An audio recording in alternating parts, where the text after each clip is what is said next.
The first half was alarm bells all over the shop. It's still a team that's failing to get to grips with the manager's vision. Disjointed, confused, wide open at times. I don't actually think there's a problem as such. Sorry, I'm getting shifted a wee bit here. Sorry. I don't think. I mean, people talk about this back threes and 3-5, 3-4-3s. Not. It was a back five, but the back five with Tanecki and Yang as a fullbacks not going to work. I mean, Tanecki had a poor night, but he had. I mean, his man had him on toast all evening that first half. Yeah. I mean, he was getting absolutely destroyed. Was it? What do you call it? Sully had him destroyed. Yeah, I mean, it was painful for him. Not a fullback. Yang on the other side, not a fullback, and they get pegged back in. First half an hour, they couldn't got the halfway line, Celtic. So it wasn't. It was a back five. The midfield box. I mean, it was Hatate sitting deeper. Hatate is wasteful at best times, but he's away with it when he's playing number 10, and you've got 70 yards to cover it up. Not when you're losing the ball 35 yards for your own goal. You can't get out. But Mick, that's a worry. That's a worry for me because Martin O'Neill identified that and made sure that he played to Tati another 30, 40. He played him off the front in a kind of 4-4-1-1. Listen, O'Neill was trying to make do with what he's got. I think Nancy is trying to imprint his style, but he needs to realise he's not got the players to play this way yet. I said that on our Celtic podcast. Celtic don't have the players to play any formation right now. Martin was playing a 4-4-1-1 with no winger. So there is no formation that Celtic can play right now. But it's just a bit bewildering when Celtic had no right backs in the first half and then they had two on in the second half. But I couldn't really figure that out either. It's a team that's not quite, just has not got to grips yet with the new way of playing. That is going to take time. And you can't get to be a work in progress against teams like Roma. No. They'll brutally expose it. I thought the second goal, Mick, was a perfect example of that, where you've got Tanecki meant to be playing and giving cover to Kieran Tierney. Kieran Tierney finds himself 2v1 in the wide area. Yeah. He's not got a chance. He's not got a chance in that position.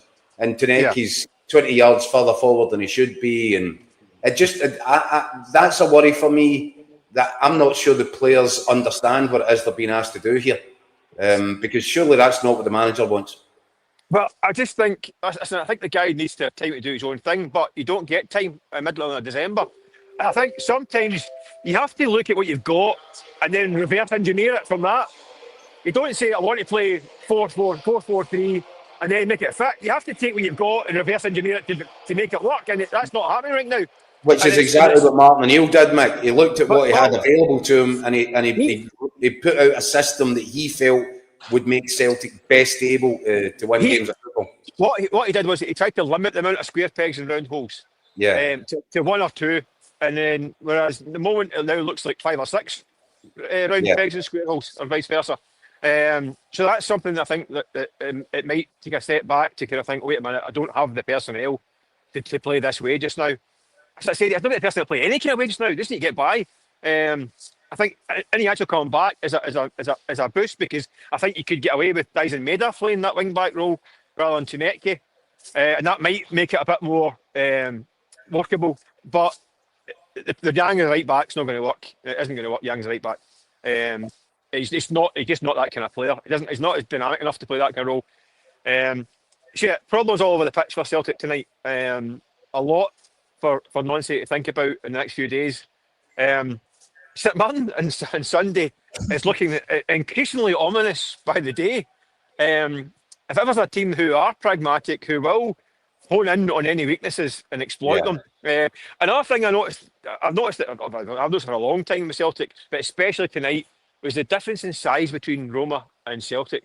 It looked like wee boys playing against men. Yeah. Roma, every set piece, it was like they're out muscled and outmatched for size. Every single position, every man was taller than another one. Celtic have got Scales and Trusty are the two centre halves. I wouldn't say Scales is a massive in terms of height. Engels is about 6 foot and Nygren's about 6 foot. After that, Celtic are tiny and they're not very strong. I mean, that's a team that badly needs some height, some muscle, a bit of physicality. They don't have it. They get brushed up. The first half, they're getting brushed aside. And that's exactly the challenge they're going to face against St Mirren. Okay, we're not saying St Mirren are in Roma's category in terms of calibre, but physicality, well, they're a big side. That's right in the Buddies' wheelhouse, isn't it? That is. Yeah. I mean, set plays again. Second set corner kick in a row. They've conceded again. This one it was Scales. What header that was in top corner. But it's because he's under pressure against big brutes in that box. So that's something that has to be addressed in January. Listen, this shopping list for January is like a phone book. I mean, literally, Celtic are lacking so much all over the pitch right now. I think maybe the manager is going to take a step back and look at what he's got rather than what he wants to do, because what he's got can't do what he wants to do right now. Yeah. And listen, this result could have easily happened under Martin O'Neill. It did in Midtjylland, exactly the same, by the way. First half of Midtjylland was the exact same as first half here. Out-muscled, outgunned, outpowered, outplayed, exactly the same as it was in Denmark against Roma. So it's happened in the recent past. To see it, so you cannot pin it all on the manager, because it's happened 4 weeks ago. There's a glaring lack of quality, Mick, and you've been talking about that for a while, and you're right. We say it's just July. This is a team that is badly lacking all over the pitch. They're riddled with injuries, which is killing them as well. But even before the injuries, they're lacking severely all over the pitch. So this could have happened again, like Sunday could have happened under Martin O'Neill. It wouldn't have surprised me, because it's been coming for a while, because they've been flying by the seat of their pants for weeks, Celtic. And it's just glaringly obvious. But what I'm saying is, I think the manager may have to think, right, it has to strip us back to basics. This is a poor Celtic squad, and it has to be a case of just getting by. And the games are coming thick and fast. Tough games coming thick and fast. I mean, they can forget about Europe now till end of January, which is probably a good thing. But they've got domestic games that are coming thick and fast that are really tough, and they're going to test Celtic, because the things that they were getting by because they looked a bit more solid without having the quality. Whereas now they've lost that kind of solidity, and they look a bit vulnerable and a bit kind of feeble and a wee bit wide open. So they'll need to step that back and get back to basics. We've got so many comments coming in. I know you've got post-match duties, Mick, and we can let you go in a wee minute if that's okay. I want to get your take on this, though, because I'm actually a bit shocked. I know we should never be shocked by Scottish football fans, but so many fans are actually calling for Wilfried Nancy to be sacked already. Paul Martin says, don't worry what anybody says. If we get beaten Sunday, he should be sacked. Thomas Burns, this manager has to go. He's out of his depth. Sean says, the Celtic team is so imbalanced that will struggle with any formation against Roma. Craigie says, Nancy's a must-win for Sunday. If he loses, it's the end for me. I mean, look, I'm not for a second thinking that should be the case, Mick, but this game on Sunday is hugely critical for him now. Listen, it's defeat on Sunday's unthinkable. We're under immense pressure right from the kickoff.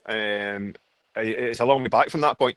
So he has to get through Sunday. But confident his head after tonight. I mean, this Roma team Celtic have been humped in Europe by plenty of teams in the last 15, 20 years. Since Martin O'Neill's last time in charge, right? We've seen this kind of thing before. I've seen it 4 weeks ago in Denmark, pretty similar. So this is not a new situation for Celtic to be in. But I think calling for the manager's head is ridiculous. It's going to take him time. Listen, Celtic managers in the past have got off to bad starts. We've gone striking, get thumped 5-0 in by media, then drew 4 each at Motherwell. People wanted him sacked after 2 games, 3 titles later. I mean, Wim Jansen lost his first 2 league games. People were headlines about the worst thing that hit Japan since Hiroshima and all that. Wins the title. There is bad starts. Brendan Rodgers lost 1-0 Lincoln Red Imps. Back page of the Daily Mirror in England was embarrassing. We get slaughtered. So it's not been a great start, but you've got to give a guy a chance. He's got a really poor hand to deal with, to play with right now. He needs to kind of try and get to January with limited damage, with a trophy on the sideboard, and then has to be backed properly. It's over to the Celtic board.